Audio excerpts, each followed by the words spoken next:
प्रेम से बोलिए जय छठी मैया की। आज के दिन मैं आपको सुनाने जा रही हूँ छठ महापर्व के दिन छठी मैया की पौराणिक कहानी।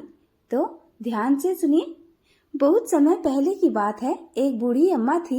उनके एक बेटा और एक बहू थे। बूढ़ी अम्मा छठी मैया की परम भक्त थी और हर साल पूरी श्रद्धा से छठी मैया का व्रत करती।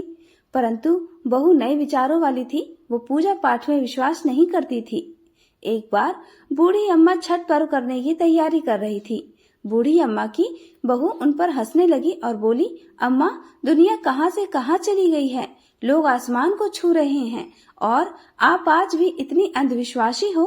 पढ़ी लिखी बहुओं का छठी मैया की परम भक्ति बूढ़ी अम्मा पर कोई असर नहीं हुआ। वो तो बस अपनी तैयारियां करती रही। बहू फिर बोली, अम्मा, यह सब बेकार की बातें हैं। इस उम्र में 3 दिन तक भूखी रहोगी तो खुद पर ही मुसीबत लाओगी। ना जाने क्यों भूखे प्यासे लोग खुद को सताते हैं। नई बहू की बातें सुनकर बूढ़ी अम्मा मुस्कुराई और बोली, बहू, शादी के बाद मेरे संतान नहीं हो रही थी। तब मैंने इन्हीं छठी मैया के व्रत को किया। तब छठी मैया ने मेरी पुकार सुनी और यह तेरा पति छठी मैया का ही प्रसाद है। तू भी इस वर्ष छठी मैया का व्रत कर। माता तेरी भी पुकार सुनेंगी और तेरी गोद भी हरी हो जाएगी। मगर नए युग की नई सोच वाली बहू किसी का कहाँ सुनने वाली थी। बोली, मैं पूजा पाठ नहीं करने वाली। सुंदर पति मिला है, जीवन में हर सुख मिला है, आलीशान घर है, दिन रात मस्ती रहती हूँ। पूरे गांव में मुझ जैसा धनवान कोई नहीं। सासू माँ, इस दुनिया में कर्म प्रधान है। बुढ़ी अम्मा के लाख समझाने के बाद भी बहू पर कोई असर ना हुआ। वो नास्तिक थी। इतने में बुढ़ी अम्मा का बेटा वहाँ आया और बोला, ठीक है, तुम्हें पूजा पाठ नहीं करनी तो मत करो, लेकिन तुम मेरी माँ से झगड़ा मत कर और जाकर तैयार हो जाओ। छठ माता के घाट पर जाने का समय हो गया है। बहू बिना रुचि के उनके साथ घाट पर जाती है, लेकिन वहाँ पूजा करने की बजाय वो मेला घूमने चली जाती है।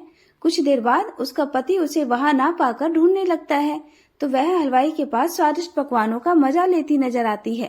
पति उसे कहता है, अरे तुम यहाँ तक आई हो, कुछ देर माँ के साथ बैठो। पत्नी झुंझला कर बोली, ना जी, मैं पूजा पाठ में नहीं बैठने वाली। मैं तो मेला घूमूंगी, आप ही करो यह पूजा पाठ।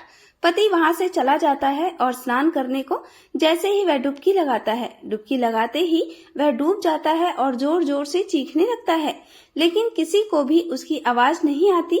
जैसे ही बुढ़ी अम्मा को पता चला उसका बेटा डूब गया, वो जोर जोर से रोने लगी और छठी मैया से बोली, माँ, मुझसे तेरी भक्ति में कौन सी कमी रह गई जो तूने मेरी गोद सूनी कर दी। बोलो माँ, हमसे ऐसी क्या भूल हो गई। हम तो घाट पर तुम्हारी पूजा करने आए थे, तुमने तो हमारी दुनिया ही उजाड़ दी। माँ, यदि मुझसे जाने अनजाने कोई भूल हुई हो तो उसकी सजा मेरे बेटे को मत दो। ऐसा कहकर बुढ़ी अम्मा जोर जोर से रोने लगी। उधर मेले में शोर मचा कि घाट पर एक व्यक्ति डूब गया है। सुनकर बहू दौड़ी दौड़ी वहाँ आती है और देखती है कि उनकी सास रो रही है और उसका पति डूब गया है। उसे तो सदमा लग जाता है। वह जोर जोर से चीखती हुई बूढ़ी अम्मा से कहती है, मैंने पहले ही कहा था अम्मा, ये छठ के चक्कर में मत पड़ो, सब ढोंग है, अंधविश्वास है। और देखो, आज मेरा पति मुझसे दूर चला गया। यह घटना देखकर सभी लोग मन में छठी माता को पुकारते हैं, हे माँ, इस बुढ़िया की पुकार सुन लो। छठी मैया तो है ही दयालु। माता कभी अपने भक्तों को निराश नहीं करती। इधर पुत्र वियोग में बुढ़ी अम्मा जैसे ही जान देने नदी में कूदने लगती है, तभी नदी में एक ऐसी लहर उठती है और उसी लहर में से बुढ़ी अम्मा का बेटा बाहर आ जाता है। यह देख छठ घाट पर खड़े सभी लोगों की आंखें खुली की खुली रह जाती हैं। बुढ़ी अम्मा खुशी से रोने लगती है। बहू भी खुशी के मारे जोर जोर से रोने लगती है। इतने में तेज गर्जना के साथ छठी मैया प्रकट हुई और बोली, मैं कभी अपने बच्चों का अहित नहीं करती।